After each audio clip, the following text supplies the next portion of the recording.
So hello everyone, and welcome to our Study of Religions research seminar. Today we're delighted to have Davide Suleiman Amore, who is a lecturer in literature and history in a high school, a historian of religions and a medievalist philologist. After graduating from the University of Salerno, where he was under the supervision of Professor Giovanni Casadillo, and his thesis was on the community of the Sabaeans of Haran, of which some excerpts of his thesis were published in leading academic publications. He has received a master's in historical methodology and a second master's in religious studies. Since 2019, he has been a member of SISR, the Italian Society for the History of Religions. He's the author of several articles in scientific and popular publications. He has done some collaborative studies, one with Dr. Anna Maria Turi on the life of the Persian Sufi mystic Jalal al-Din Rumi, and another with Dr. Diego Marin on the topic of the esoteric religious roots of the medieval banking system. And today, Davide is going to speak to us about the Gospel of Barnabas, if that's the right way to pronounce it, the last remnants of Judeo-Christian Gnostic cults in Muslim Spain. So over to you, Davide. Okay, thank you. Thank you very much for having invited me. I'm honored of this occasion, and I may thank all that are connected, and all are going to be connected in a few time for just to dedicate a span of their lifetime in order to listen at my my suggestion, because what I'm going to present today, it's part of one of the two of the second book that is forthcoming. It's ready to be presented in an article at the Journal of the Islamic Inquiries in a few months. And this is about the controversial work known as Gospel of Barnabas. So now I'm just, okay, did you see my, hope you can see my, yes, yeah. Okay, perfect. Okay, so, well, the Gospel of Barnabas, or I call it all the last remnants of Judeo-Christian Gnostic cults in Muslim Spain. This is the hypothesis I'm working on top. This is okay. As you can see, this is that's the only known edition. There are indeed two editions. The two editions of this work recorded in historical sources, but the only one survived till today is this one exactly.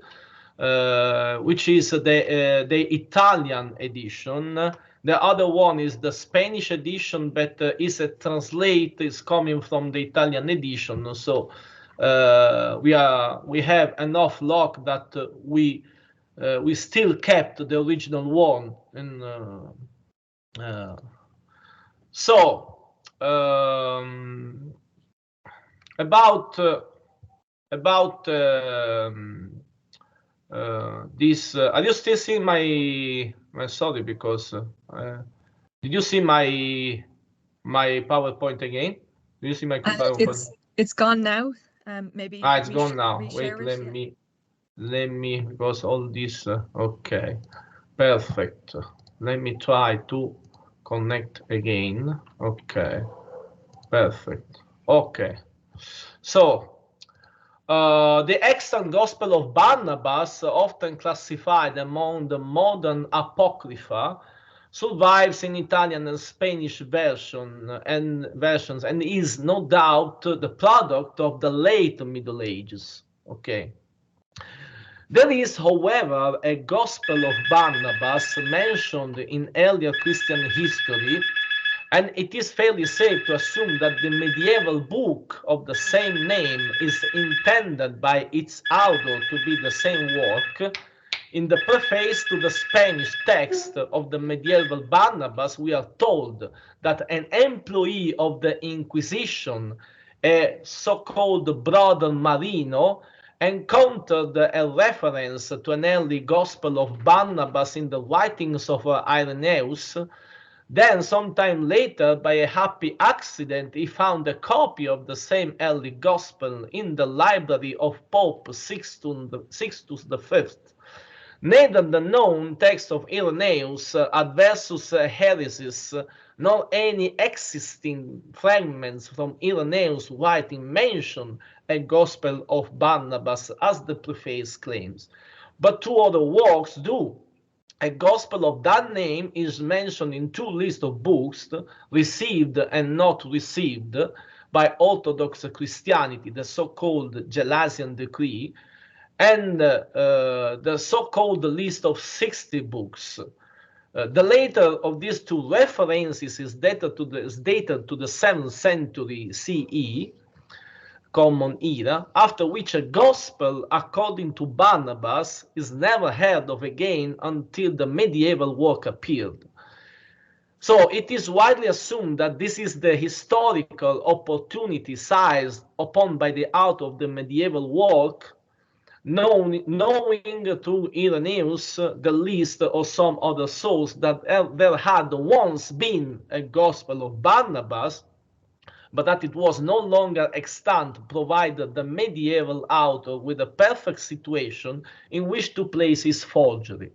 It is curious that the author of the preface does not exploit the references in the early list directly and cites Irenaeus and his source, but the intent is the same.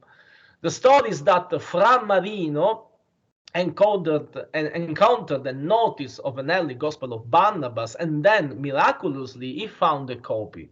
More likely, of course, someone encountered a notice of an early Gospel of Barnabas, and knowing it to be lost, invented a copy. We might nevertheless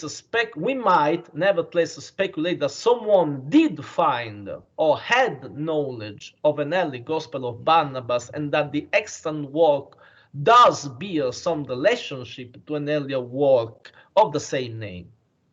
So this is one of the controversies surrounding the medieval Barnabas. It is a forgery, no doubt, but is it a worthless forgery, a baseless fiction? One of the first editor of the Italian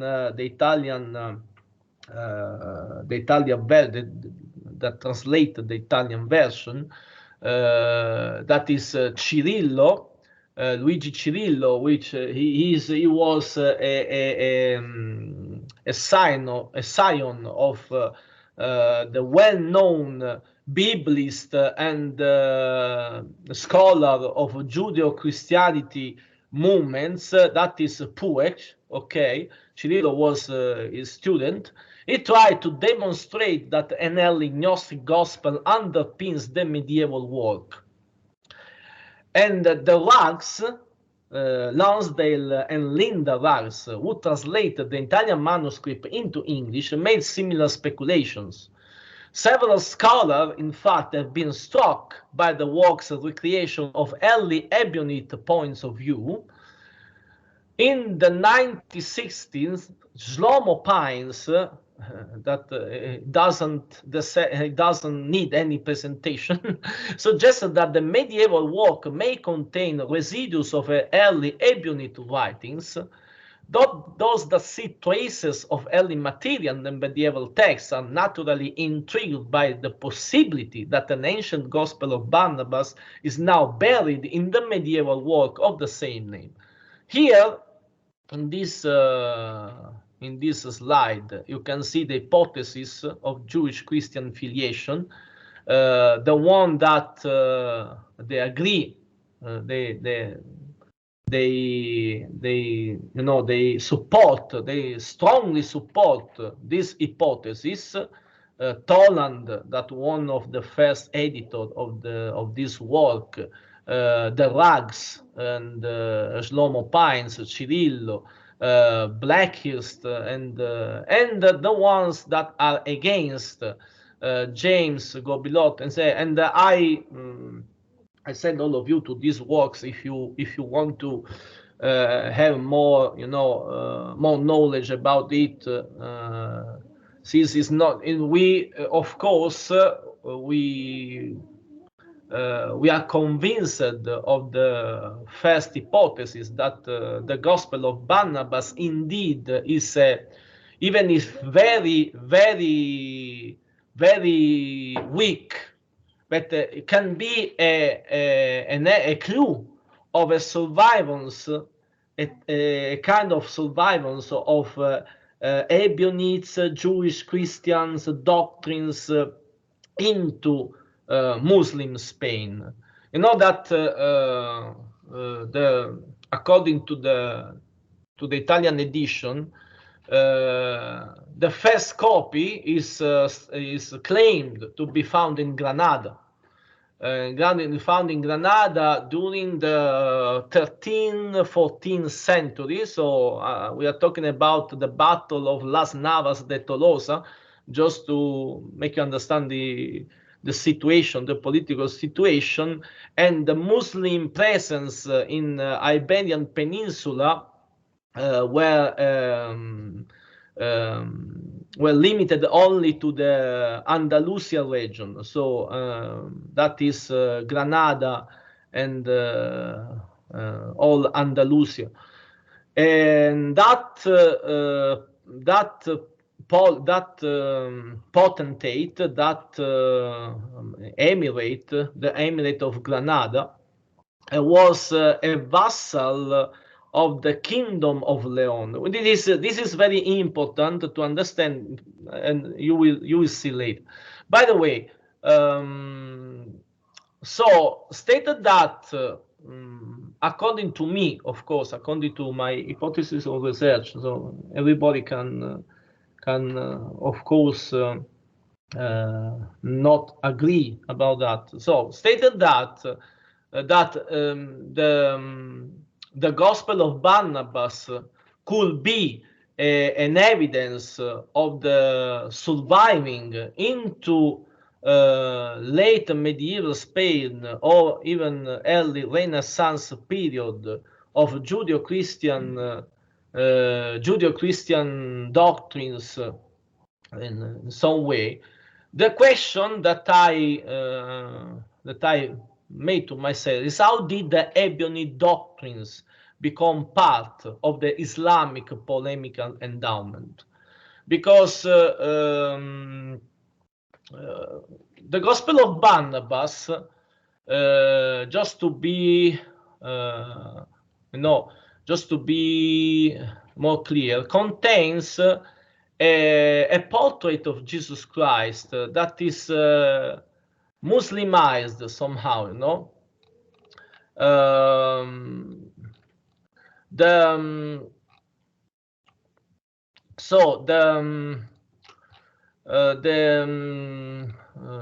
where is it? Okay, I'm finding it.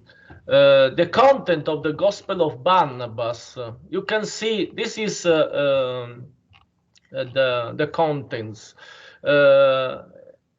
It is long as the four canonical Gospels, so it's an harmony Gospel. So it's a Gospel of the same length of the canonical ones. Combined, contains 222 chapters, about 70,000 words, the original title appearing on the cover of the Italian manuscript is The True Gospel of Jesus, called Christ, a new prophet sent by God to the world, according to the description of Barnabas, his apostle.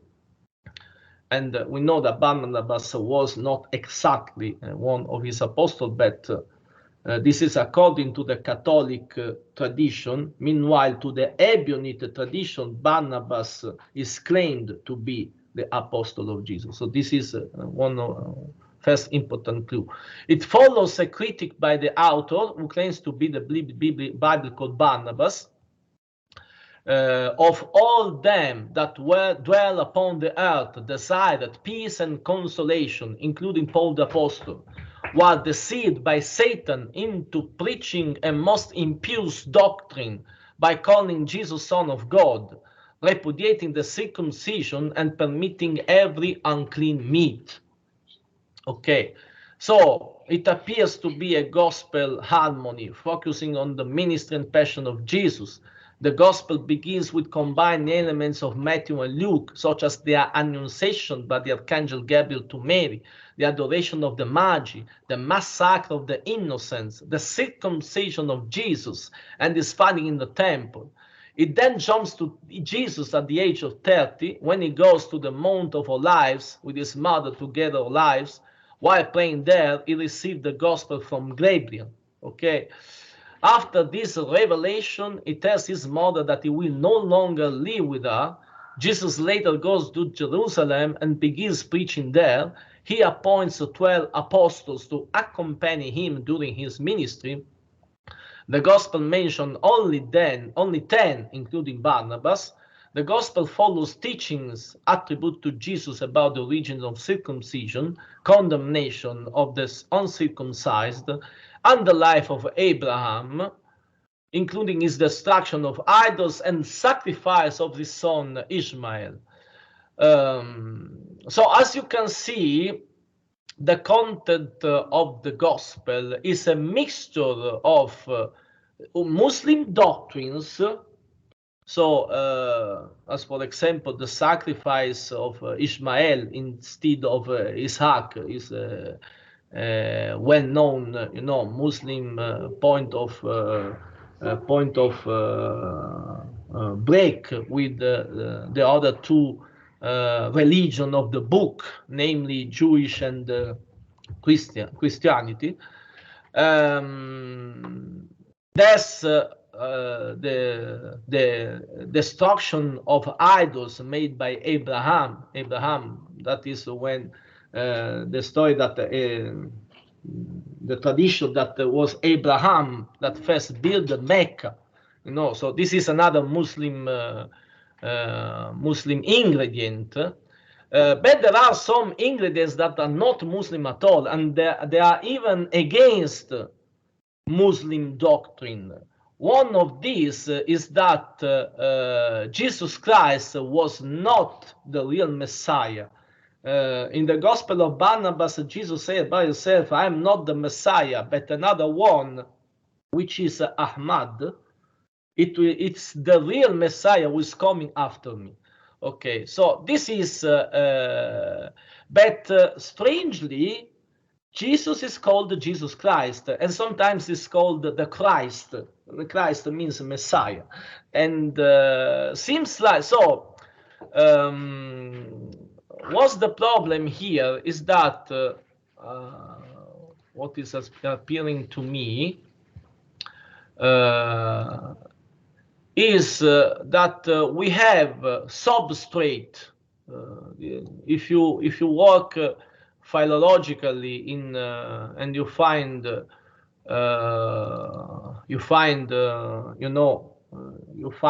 information, the clues inside. It seems like there are substrate of text. There are substrate of text on the text, just like an archaeological find. You're going dig down the earth, down the hole, and you can see different substrate from medieval time till the late antiquity, and so that is So we can see that there's sorry, I'm finding okay. Wait, my okay, sorry, because my my PowerPoint was blocked, and so you say there's you have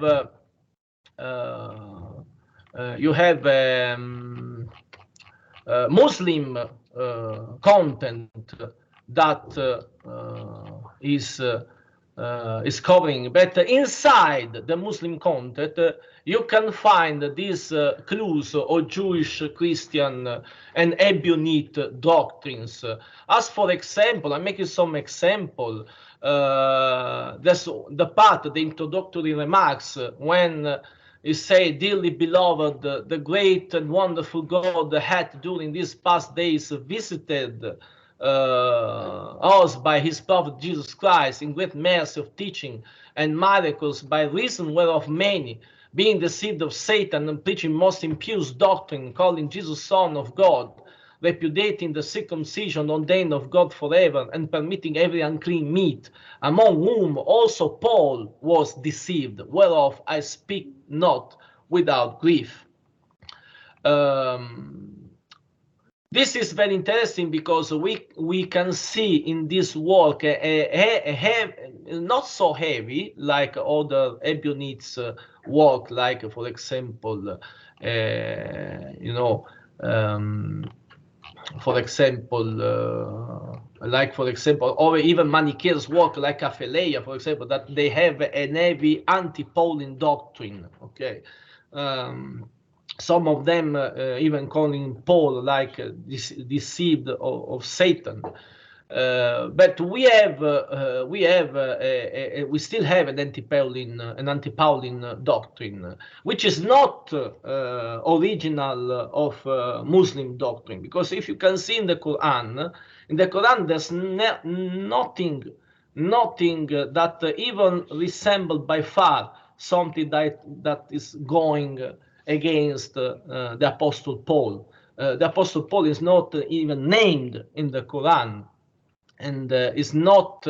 It was not originally of Muslim polemical works to attack Saint Paul as one that has forged Christianity and transformed the original Jesus message into the actual one, or carried out the doctrine of the Son of God. Okay, so yes, we have in the Quran, we have some passage that are warning the reader to not think that Jesus is Son of God, but it's just there are only 2-3 verses about that, and it's just a reminder, but there's not any polemic about Saint Paul, about who deceived who and whatsoever. Meanwhile, you have this type of polemic into Ebionite texts. And just to make some example that indeed Ebionite doctrines from a certain time during the Middle Ages become part of the Islamic polemical endowment, till the extent that today, if any Muslim is debating about the sound of Christianity, is using typical Ebionite arguments, So the question is how these Judeo-Christian beliefs entered into the Islamic one, and there can be mainly three ways maybe possible there were other ways, but this is the main three that the scholars that I mentioned before try to figure out. One is the influence in Muhammad's preaching. And one of the scholars that dedicate her whole life in studying this possibility, it was the late Patricia Cron, for example. There's a full bibliography about the Judeo-Christian contents into the Quran. Okay. Is not everybody is agreeing about that, because mostly they believe that Ebionites and El-Kasaites or Manichaeans weren't living at all in the Arabian Peninsula. But we know that there was an Ebionite community in Egypt. There was, of course, Manichaeans, so the Manichaeans communities in the rest of the Middle East. So it can be likely that some Ebionites or El-Kasaites reached, some Ebionite tribes or El-Kasaites tribes reached the Arabian Peninsula too. Another one is the assimilation during Arab conquest. This hypothesis was mostly studied by historical of Middle Age, medieval historical of Middle Age. Like, for example, the same Shlomo Pines in a work, The Jewish Christian of the Early Centuries of Christianity, according to a new source, is talking about a work named entitled Tathbit Dala'il al-Nubuwat Sayyidina Muhammad, that is the establishment of proofs for the prophethood of our Master Muhammad, and was written by the well-known 10th century Mutazilite author Abd al-Jabbar.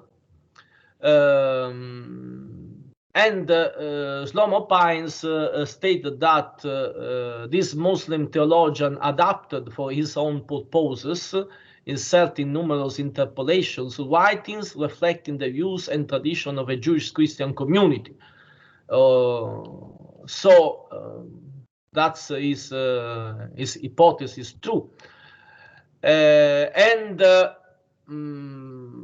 Muslims finally get in touch with the Jewish Christian communities during their conquest. So in Mesopotamia, we know that even when later in the Middle Age, when Ottomans conquered the Balkans, they find out another Jewish Christian movement, the Bogomirs, and they assimilated them into their culture, their tradition, and another one is a diffusion by medieval sects of Jewish Christian origin, and that's my hypothesis. For this Gospel of Barnabas. I think that according to what I collected, I think that is the soundest one.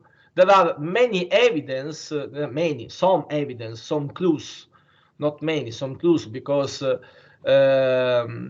what happened in Spain after the Reconquista, only God knows. Because when the Inquisition, the Holy Inquisition came after, we know that they burned and destroyed a lot of books, a lot of chronicles that maybe if they was kept till today, it was possible they can shed lights into that period. By the way, we know that many Cathars fled to neighboring Spain after the crusade against the Albigenses crusade, and by 1218 we know for certain that a numerous and well-organized group of heretics had settled in the city of Leon in Spain. The kingdom of Leon was historically contiguous to the Muslim taifas, at least until the rise of the Almohads. The same Alphonse the Sage, when he conquered the city of Toledo, told everybody, ordered everybody to appeal to him, to title him the Emperor of the Two Faiths. And he has married the daughter, one of the two daughters of Emir al-Mu'tamid, the Emir of Seville, Sevilla in Spain. It was the one that raised up the school of Toledo, where a lot of Cistercian monks went to translate Arabic books, and it's that school of Toledo, according to to Western studies, that made the Dante's comedy get rise, So it is said that the Cathars abhorred the consumption of meat of any kind. We know that one. And similarly, the Gospel of Barnabas expresses similar condemnations, as we see. There's the condemnation of the forbidden meat, of every type of forbidden meat, And it is said that the Cathars count as sacred books the book of El-Qasai, and the Gospel called the Secretum, that possibly is this deserves another is too long to discuss, but this Secretum possibly is that gospel, the Gospel of Barnabas that was enlisted in the list of the 60 books of the late antiquity. And it is likely that very likely that with the advance of the Inquisition, the last remaining Cathars may have found asylum in Granada, may have found protection on the Muslim. We have some Muslim source, for example, that they say that a group of Christians, because Muslims didn't make a lot of differences, between a group of Christians find asylum in Jazira to a Sin. Jazira to Sin is Madeira, no? So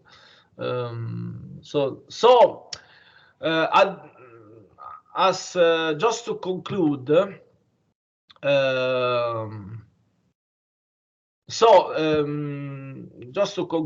and my conclusion is this: why Gospel of Barnabas? Okay, a medieval forgery that contains some knowledge that was unusual for a Muslim author to possess it.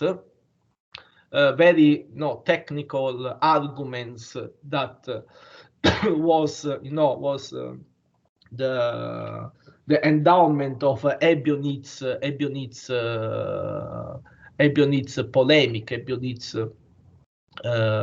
textual polemics against the Pauline Christianity, and and we know that Cathars have this background, El-Qasaite background, mostly Ebionite background, Manichaean background. there's a work by the Yuri Stoyanov, Professor Yuri Stoyanov, that is titled "The Other God." That is masterly showing the affiliation from ancient dualistic pre-Islamic Persian religion to Katas, Bogomirs, and passing from the Jewish-Christian sects, and that's it. And we have the case of the Bogomirs. We can take it as a comparison to what happened in Andalusia, in Muslim Spain, once Catars found refugees over there. And that is the assimilation, cultural assimilation. Most Bogomirs became naturally Muslims. And Catars may have made the same choice too, to convert to the Muslim religion. After all, there's not so that big doctrinal difference between the Islamic doctrinal plant and the Jewish Christian one. We have, for example, we have another example in Muslim Spain of such kind of cultural assimilation, which is happened in Navarre, in Saragossa, in that side of Spain, where we know that. For example, the case of Banu Qazi. The Banu Qazi was a Muslim family that governed that area on behalf of the Caliph of the Cordoba Caliphs. The Banu Qazi were of Visigothic origin. And we have, it's documented the fact that most of the Banu Qazi married with the Arista dynasty of the kingdom of Pamplona, and the Christians from Pamplona and the Muslims from Saragossa, for a long time they allied together against the Franks. The Franks were representing the Church of Rome that time, and that people, it was Arian, was professing Arianism before the Muslim conquest, and so that's it. At the conclusion, and after I stop to talk because my voice is starting to crack. My suggestion is that the Gospel of Barnabas can be the evidence. Yes, it's a forgery. It's a work, planned and built for some purposes, political purposes mainly. But is there? That text is there. That is giving us a clue that possibly, all that South French, Provençal heretical culture maybe in somehow survived and reshow itself again, during the last phases of the Reconquista, or Spanish Reconquista, and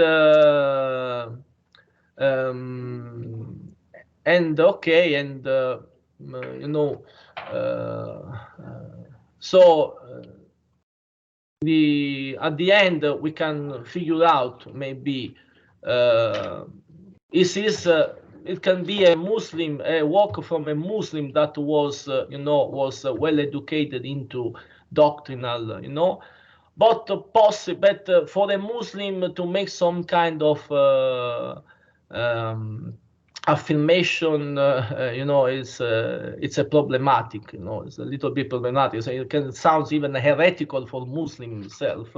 So possibly it's maybe it was a product of a syncretic sect of some, you know, Jew or some Cathars survivors that you know, in Muslim Spain, they connect with other Muslims and you know, and maybe they form out a new sect, new, you know, as the Alevites, for example, in Syria, and they made this product. So I finished for now. This is a work in progress, of course. We need to make other research, and I made mine the same, you know, the same Slomo Pines wishing, which is appunto this.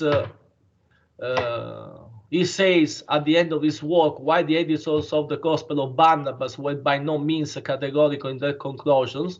The observation had, in point of fact, the effect of inhibiting research on the connection of the Gospel of Barnabas with Islamic or Ebionite texts. So, in my opinion, Shlomo Pine says research of this kind might lead to interesting results. Okay. Thank you. Thanks very much, Davide. So I hope you heard everything, because sometimes I have the doubt maybe my connection was not going, you know. So no, I hope it was fine. So I will open the floor. If anyone has questions or comments, you can either put your hand up. So you see the button that says reactions. You can put your hand up by pressing it there, or you can type in the chat if you'd prefer. Davide? Yes. Can I speak in English or in Italian? I don't know which one. English is better, so everybody may understand. Yes, yes. Everybody Thank understand. Davide, thank you very much for your very noble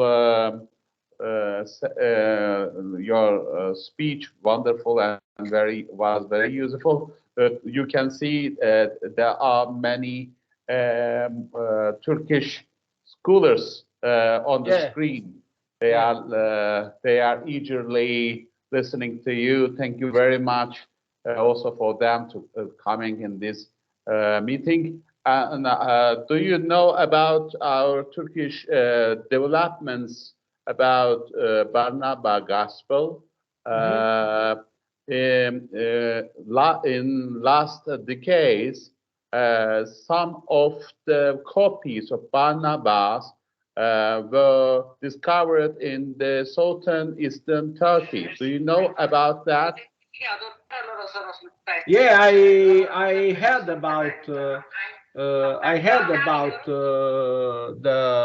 the discovered. It was published. I think it was before the pandemic. This some Good. years. Yes, it was before 20 or 30 years ago. Yeah, but I hope Turkish authority, they will give finally the permission to study the text. So because everybody of us is you know, is waiting, is not in the skin to to look at the text, and yes, maybe if the finding is authentic, maybe it's possible we had that missing chain, you know, as the Darwinian, you know, the missing link, the missing link in Darwinian talking, you know. So that the demonstration that the medieval Gospel of Barnabas maybe is probably you know, a filiation or an interpolation of the old one, of the ancient one. So you can have traces of the original one into the medieval one. So if we have finally the opportunity to study the text, it will be fine, inshallah. Yes. The adventure of that copy is like similar to Qumran texts. These Barnabas texts were discovered in a cave in the southern eastern Turkey and was carried to the capital, Ankara, and then under the very high security authorities of Turkey. Maybe that will be different information for you. But I must inform you another thing. My supervisor is now lately died, Ömer Faruk Harman from Marmara University from Istanbul. He had a very novel research on Barnabas Gospel, but unfortunately it is in Turkish. But it is very interesting, and he is from the historical point of history of religion. So he has a phenomenological method, not a normative, a theological method. So he surveyed on it, but unfortunately it is in Turkish. I have one copy, and he also examined all the copies he reached. Maybe I will summarize it for you. I like it. I would like it. Thank you very much, Jenny, and for this long talking. Sorry much. Thank you, Mustafa. Any other comments or questions?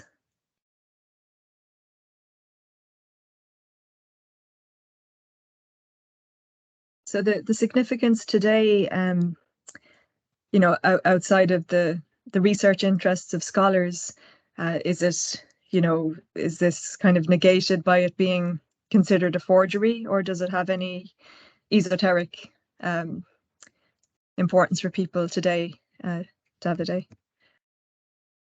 Can you repeat it again? I'm just wondering, you know, your conclusion that this was a forgery and maybe intentionally, you know, for political reasons, done for those reasons.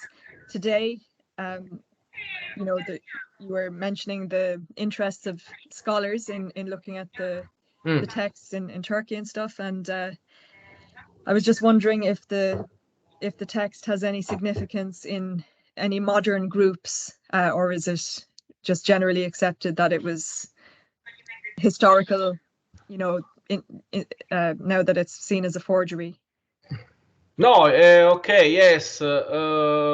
Sometimes, even if you know, even if it will be proved one day to be a total forgery, this work, but it's still interesting the same, even because of these Ebionite traces inside the work, because at least it's a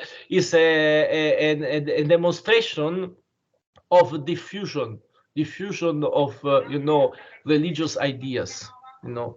So it can even be a medieval forgery, according to me, but this is not diminishing its you know, importance for the study of the, you know, of religious phenomena, you know, because we have a text, we have a work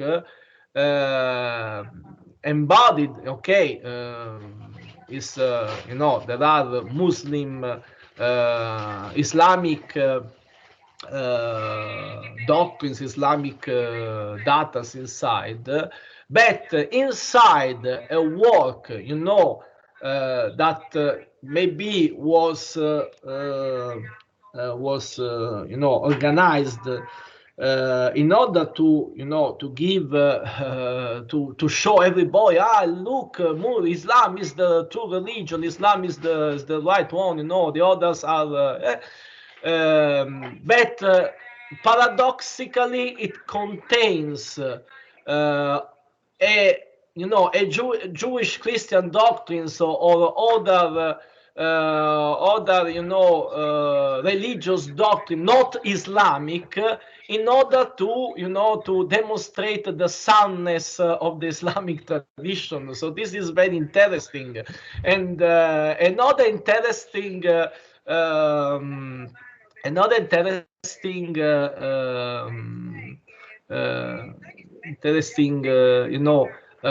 matter about this text is that the history of the text criticism, about the history of the text criticism.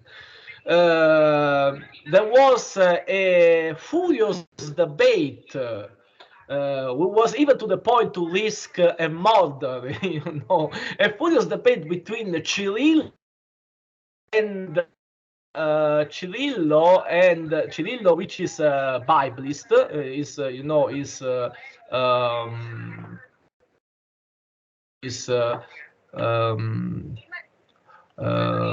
about it was a philologist, a Biblist for biblical philology, and is about. He was a student of Puech.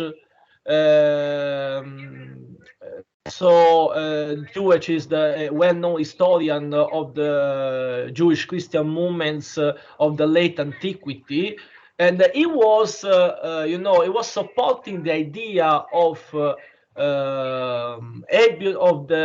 Ebionite origin of the Gospel of Barnabas. Meanwhile, the Islamist Geneviève Gobillot, you can in her voice Evangiles in Dictionnaire du Coran, Paris 2007.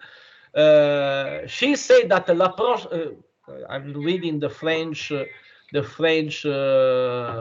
quotation, of course. L'approche de Cyril, qui voyait l'évangile de Barnabas comme une apologie de l'islam qui aurait néanmoins intégré la source judéo-chrétienne primitive, est contestée par la majorité des spécialistes. So you have a Biblist supporting the idea of the Judeo-Christian origin of the Gospel of Barnabas, according to the fact that was later interpolated by Muslim or by by Muslims, and an Islamist against that idea, which is very interesting too. It's a cross and a cross of ideas. So that's it. This text, I think, is interesting, even if we are going to see one day maybe it's a total fraud. It will keep the interest, okay, because I'm convinced of the fact, and I'm convinced of the fact that it's not, for me as an historian, it's not too much important the real events. The real is important what the people of the time thought it was real. I don't know my point. In the Middle Age, it's normal to fabricate forgeries. Many of the medieval noble houses made a lot of forgeries about their own genealogical tree. And many of them claimed origins from Odin, for example, or and so it was normal, to make a forgery, not to give importance to their own house, and but that one was believed to be truth, and according to this belief, this history has, a type of evolution, So I don't know if I made myself clear. Yeah, thank you. Yeah. Okay. So it's come to 6 o'clock here, so we will, unless someone has a burning question, we can leave it there. Thank you very much, Davide. Namaste. Stop the recording there.